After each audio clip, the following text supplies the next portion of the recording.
Hello, everyone. I am Abu Bakr from Northwestern University, and I'll be presenting Rehash, a flexible and developer-focused heuristic adaptation platform for intermittently powered computing. Smart devices are used everywhere, from health monitoring to infrastructure monitoring and wildlife tracking. The number of these devices is expected to reach 1 trillion by the end of next decade, and most of them will be battery-powered. Batteries, however, require regular maintenance or replacement, and disposing of billions of dead batteries will have a huge environmental impact. Alternate to battery-powered systems are energy harvesting systems, where energy is stored in tiny capacitors, and then applications can be run intermittently as the device boots multiple times in a second. The problem with these systems is that they sometimes take forever to generate any useful output. Suppose we have a handwritten numerical digit to classify. The layer-by-layer intermittent execution of the CNN would look something like this. Notice that the first few layers finished quickly as there was more energy available, but then it took a long time to boot and finish the classification. This happens quite often in intermittently powered systems, especially when harvested energy is lower than usual. To overcome this issue, we propose adaptation based on energy harvesting conditions. For example, image can be cropped to make an early inference that meets the deadline and to give some useful output, if not the accurate one. In this example, the digit 6 is classified as 5, which might not be too bad depending on the application. Different results can be achieved based on how the image is cropped. A less conservative subsampling may result in the right output. So in order to make an adaptive system, we need to address three fundamental questions: when to adapt, how to adapt, and what to adapt. The one to adapt focuses on the environmental conditions. This is important because we don't want to affect the original semantics of the application too much and adapt only when needed. The how to adapt helps in making the decisions like how long to wait before adapting or how much should the system adapt. And finally, the what to adapt focuses on different adaptation strategies that can be used to achieve the desired result on time. These questions are exactly what Rehash is built around.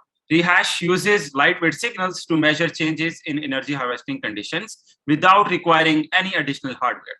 Then it uses heuristic functions to determine what is the right time to adapt. And finally, it offers a simulation tool to help programmers decide which adaptation strategy is best for their application. To measure changes in energy harvesting conditions, Rehash uses lightweight signals that are intrinsically embedded in the intermittent execution. The on time shows how long the device has been in the active state. The off time here shows how long the capacitor takes to be fully charged. And finally, the task count is the measure of the number of tasks that have been executed when the device was active. All these signals are either directly or inversely proportional to the energy available in the environment.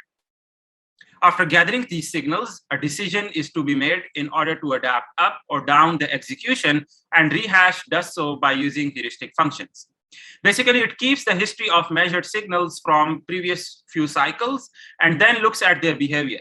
It does so by comparing the current value of the signal to the average of old values. And if the trend of energy is going up, it adapts up, otherwise adapts down. Same heuristic function can be applied to other signals as well with slight modifications. Note that the heuristic functions are intentionally used here to make Rehash more energy efficient. However, more complex functions can also be used based on the signals gathered by Rehash. Now, after making the adapt up or down decision, we need to decide what is the best thing to adapt for the application. It can be something related to sensing, machine learning, or the radio transmissions. It is highly dependent on the application. So Rehash offers a tool, Rehash Explorer, that helps in making this decision. It takes all these knobs and some additional parameters and generates different statistics like the number of classifications, accuracy, and energy usage. And then developer can write appropriate adaptation strategies based on the generated statistics. So far, we addressed all these questions one by one. And this figure summarizes the working of Rehash. The hardware captures signal of the state of energy harvesting environment. A developer-defined heuristic function takes these signals in a logic equation that decides whether to adapt up or downgrade performance. Then the next adapted task replica is chosen while the task scheduler executes the next task. Now, some evaluation. We evaluate 3 applications: MNIST image classifier, greenhouse monitoring, and activity recognition, and compare their adaptive versions written with rehash framework with state-of-the-art non-adaptive implementations. We look at throughput, accuracy, sensor coverage, all with different energy harvesting conditions. We first look at the adaptation triggering position. The signals used in rehash sufficiently capture the changes in energy harvesting conditions. This region shows the settling time of rehash. After that, the markers show the executions that were adapted, and it can be clearly seen that the adaptation is triggered when less energy is available. Let's look at the throughput. The x-axis represents the power trace we used for the evaluations, and the y-axis is showing total classifications or executions. As you can clearly see, rehash made more classifications with all its signals across all applications, with a nominal loss in accuracy for MNIST and sensor samples for GHM and AR.